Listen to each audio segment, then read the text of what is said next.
And we are back with a real and relevant conversation. Yes, we have a really good topic tonight. It's going to be fire. Yes. As you come in, please let us know where you're streaming from. Let us know where you are streaming from. It's an honor for you to be with us. It's an honor for us to be with you. That's what I'm saying. And reverse too, huh? Right. Anyway, well, how was your week, y'all? How was your week, Charmaine? It was great. It was great. Very productive. It was a hectic one because our kids started school this week. Lord have mercy. They started a week later. The regimen is back. Public school. I don't know about y'all, but this regimen, I've been on vacation for a while. This regimen didn't have a doctor's appointment today. And y'all should have saw him. He was jogging around the pool trying to lose weight before he got on the scale at the doctor's office. And guess what? He said, Jomo, you didn't gain a pound. Yes, I did. Now, the truth is, when I came back from my little hiatus, I was a strong 12 to 13 pounds over. That's what happened when you travel and have all them meals. How I got over. But I curtailed it. When I got home, I went back to one meal a day, and I brought it back down. But I did do 2 bouts of cardio this morning before I went to the doctor, because I got to make sure I weigh in. But truth be told, 1 meal a day is not a bad thing. No, it's just on a regular. No, that's true. But yeah, that's a good way to drop it, though. Yeah, I have a low cholesterol issue that when I'm doing right, it's low, and when I don't, it's not.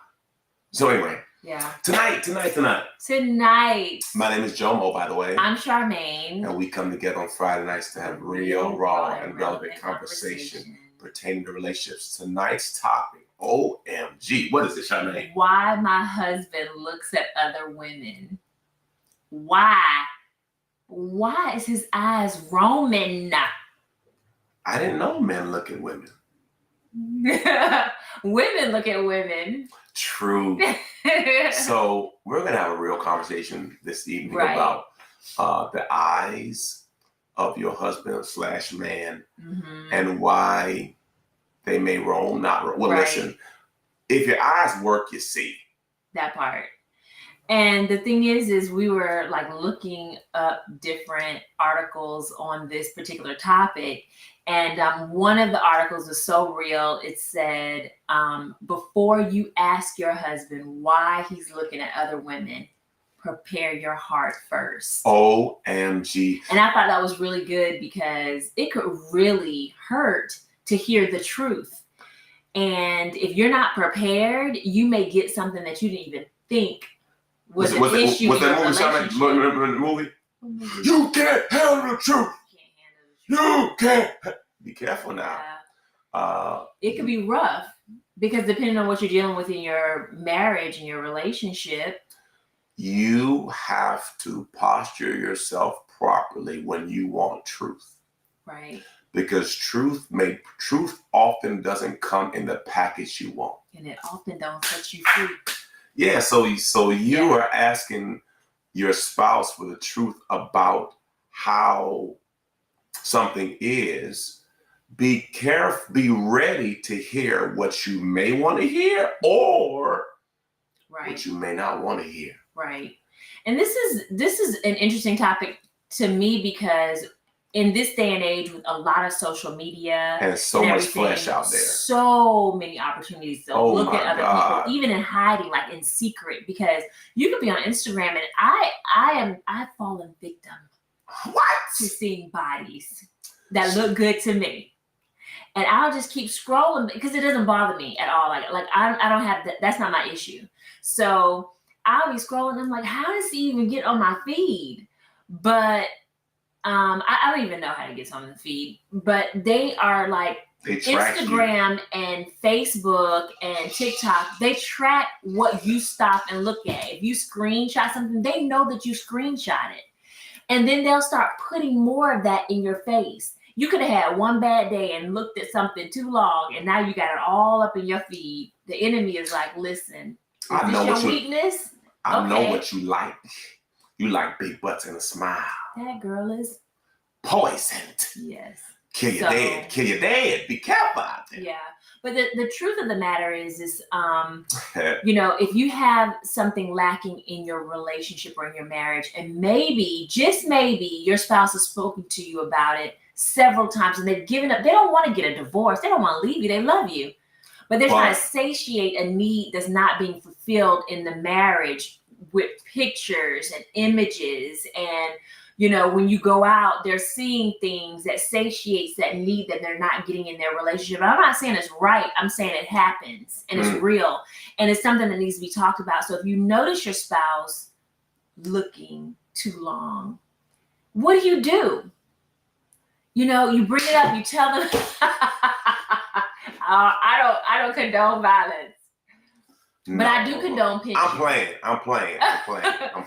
But, you know, like, what do? You tell them how you feel about it. You let them know every time you see them looking at somebody else. Oh, you just did it again. Oh, you just did it again. In our marriage, I see what Jomo sees. What? I see stuff. And I bring it. Okay, well, let's talk about what that was, because remember we were at a Little League football game, right?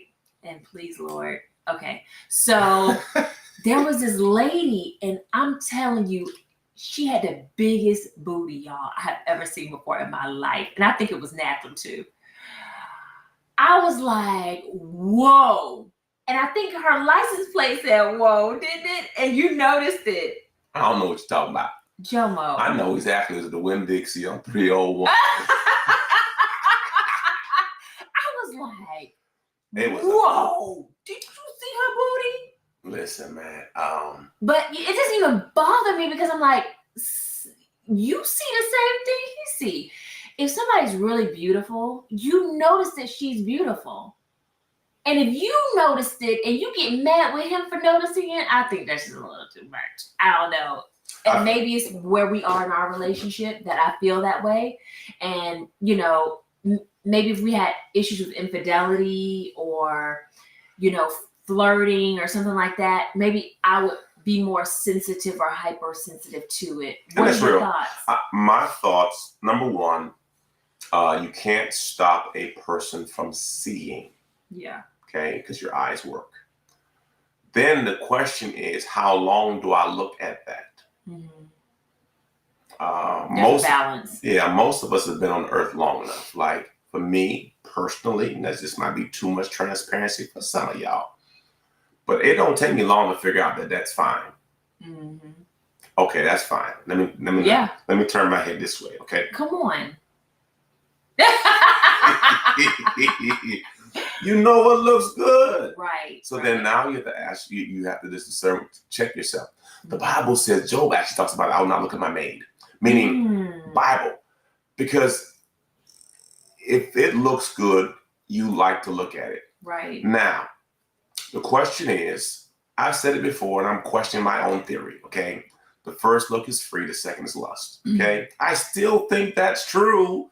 Because you saw it the first time. Now, if you keep looking, turn around. You got issue. Yeah. And there's something, the sin nature in us. Right. Wants to investigate. Right. Okay. Adam and Eve saw the fruit. The fruit looked good. The Bible says it was pleasing to the eye. The Bible says that. Yeah. And so they tasted it. So temptation is real. Actually, you mentioned this morning. You did. Temptation is normal. What you do with the temptation is what gets you caught up. Right, that's the sin. That's the sin. Being tempted is not sinning. Right. It's getting the number, calling, and setting a date. That's now you don't cross the line. So we have to identify, okay, I'm not going to stop the look, but I need to stop looking. That's good. Okay. The look is being normal. But when you keep looking, if she looked good or he looked good the first time, they're not going to stop looking good. Right. So you have to govern yourself accordingly. Right. And I think it's out of line too if you put feet to it, like you said. For example, if you're with your wife and you compliment another woman on how they look, that is wrong. Don't do that. Now, if your wife compliments her, then that's okay. Correct. And same thing goes with the wives. You can say, "Oh, brother, I love that suit," and for your husband, it's kind of it's disrespectful. It's bad, it looks bad. I see it at times, even in our lives, where a person will give me a compliment, and I feel uncomfortable. Because how do you? Because depending on how you respond to it, they could take it the wrong way and run with that. It goes south, you know. Right. I don't know how to respond, because if I say thank you, am I endorsing more? If I ignore it, am I being rude? You know, am I being uppity? I've tried both. And, you know, I went to this establishment, not putting names out there, and it was a reputable Christian establishment. So, you know, I felt pretty safe. And it was 3 older folk. And, you know, ladies, you know, gave me a compliment and all started giggling. I'm like, I just felt like I wanted to disappear. I wanted to crawl up underneath the table, but I was there for business. Right. But I moved out, you know, kept moving. I just kind of brushed it off. Thank you very much. You know, God bless you. Bye. You know, but it's hard when you see it in your face and see the old you, which we all have, knowing someone like you or are looking at you. Right. Because I see when people look at my wife, and I can't choke them in church. You see people in church looking at me? Absolutely. I ain't crazy. I don't ever see anybody looking at me in church. Well, again, we all be looking at the people that's looking at me. We all have radars. Right. And you say, you know what? That could be misconstrued. Right. You know what I'm saying? It's not like blatant. Right. It's just part of it. It's a lot. My point is, it's the natural being a man to woman. Okay. So what we have to do is understand that a look is normal. Extra looks are not safe. Right. Conversations about how another person looks is not good. Right. Especially if you are not looking at your spouse like that. Oh, yeah. You should be looking at your spouse like more than any other body there is. Absolutely. And if your body's not, if there's no body to look at, now we got a problem. Right. Because your eyes, Solomon speaks about this, how we should be endeared by our spouse. It talks about Solomon talks about her breasts or like and the valleys of her crevices. I mean, Solomon be talking that game, right? Yes. Should be enraptured by her. Should be like a loving doe. That's Bible. Right. So we have to minimize our exposure to visions outside of the vision in our house. Right. And ladies, talk. Say it, Charmaine. Say it. You do not have to show all your goodies to look sexy. Why? Because a sexy woman could be covered up and still carry herself in a manner that will draw men to her. And I think in society now, it's like, you know, you have to like bear all in order to be sexy. You got to wear a bra and some Daisy Dukes, and that's not. You're drawing the wrong type of men, especially if you're single. You know, the type of men that are looking at you aren't the men that are looking for a wife, a queen, because they wouldn't want their queen or their wife to be dressed like that. So we have to be very cognizant. You can still look sexy and all not day long. reveal all. I like some hidden stuff. Yeah, it's a secret. Yes. Now we have to find Victoria's Secret. So, and even the guys, you know, they'll wear like these super tight t-shirts where you can see their heartbeat through the shirt, and the arms be like this. Mediums. Like this, the arms be like this. I ain't mad at the brother, man. Like, your arms choking, dog. They can't breathe. He doing some curls. He wants everyone to know he put the work in on them guns, and it's a gun show. Right, it's a gun show. Bang, bang. And I ain't mad at them. But we just have to be cognizant have to be careful. That in the world we're in, with so many images, and most men, not all men, we are visual people. So my brothers, you have to be careful which visions you're allowing in front of you, because you might get oversaturated with the vision of the model, the lady on porno, the lady here or there, that you will lose your eyes for your wife. Wow. And you have to be mindful that what you feed grows. So if you're feeding yourself on a perfect body lady who is paid, who is starving herself, who is anorexia, or has a whole bunch of surgeries to look a certain way, and you have not invested the same time with your eyes in your wife, well, guess what's going to happen? You're going to lose your appeal for what's real. Right. And you will live in a fantasy world.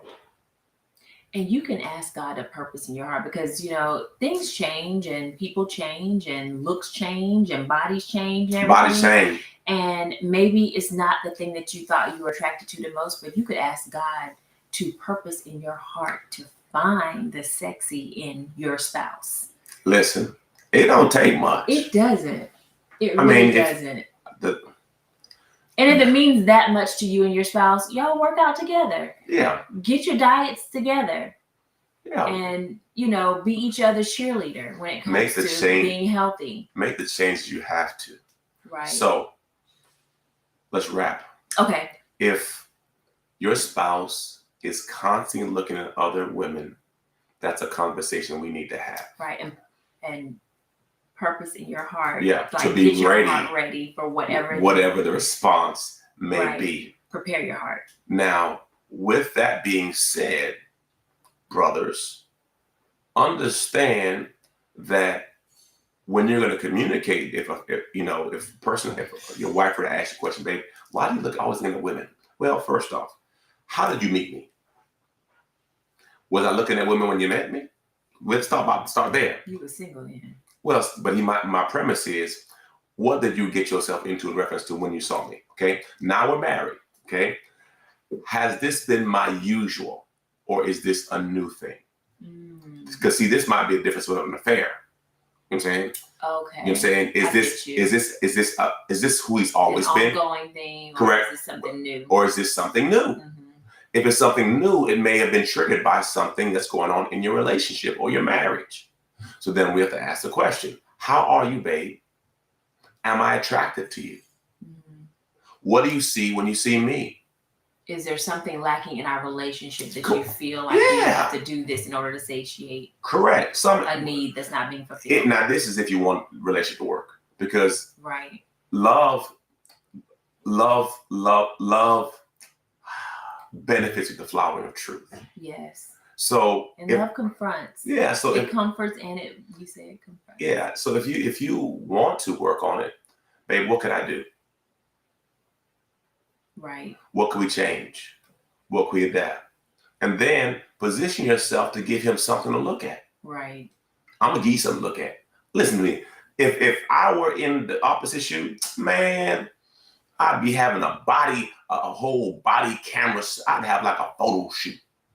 Really? What? Listen, by God's grace, I haven't had to do that yet. But if I had, again, the cost of a divorce, the cost of an affair, that's too much of a cost. Yeah. I'd rather work on me and change something before something that detrimental happens. And here's the crazy thing.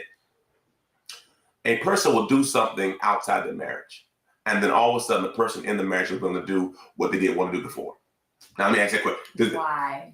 No, let's talk about this. Yeah. I asked you for this. You won't do it. I go on the street and do it. Then I come back and you say you won't do it. Why does it have to take? Why do we have? Okay, let's talk about me. Why? My doctor says, Jomo, you have cholesterol. I rebuke that spirit. But it keep coming back. Anyway, so and it's not like a diet thing. He said so. Meaning, if I were to have, I don't want to speak that. The gist of it is, why do we have to go to the hospital with a heart attack or a stroke in order to make a change? That's what I'm trying to say. Whereas if your spouse is saying, I need this, I need that, and you're like, no, and I'm not talking about particularly an affair. I mean, the person's already asked you for something, and you're saying, no, I'm not doing that. And then the person gets it, ice cream. And they say, well, I'll make you ice cream. Well, you weren't willing to do it when I asked you for it. And I'm not condoning anybody going to get ice cream from someplace else to make their spouse eat some, rum raisin in the name of Jesus. Because I give you some rum raisin, buddy. And it won't be one that you like. It won't be what you like. But I understand what you're saying. You make a good point that it seems like, just in life in general, we have to, go through some traumatic experience before we change, for us to really appreciate what we have. Correct. And it shouldn't be like that. It shouldn't be like that. If this is a person that you're saying to God and your friends and family and community, this is the person I'm going to spend the rest of my life with. You should be willing to do whatever in order to keep this marriage together. That's what I'm saying. So, why do we have to go? Why do we have to get to the red line? Why does the engine have to blow up? Right. Why does it have to be a disaster before we say, okay, I'll do that for you too? Right. Versus just saying, listen, I won't talk down to you. Correct. I'll give you some words of affirmation. Yeah, I'll serve you. Right. Because wherever you go, that's who you are. That's it. You're not about this. If you go get a new husband, if you get a new husband, new wife, you still gonna be you. You following you to the new relationship. Yeah. So you have to grow and mature. Right. And understand that marriage is not about serving you. Mm-hmm. It's about serving others. Right. That's good stuff. Well, that's my 2 cents. We appreciate you all spending time with us this Friday evening. Remember, love, laugh, and learn. God bless you. Peace.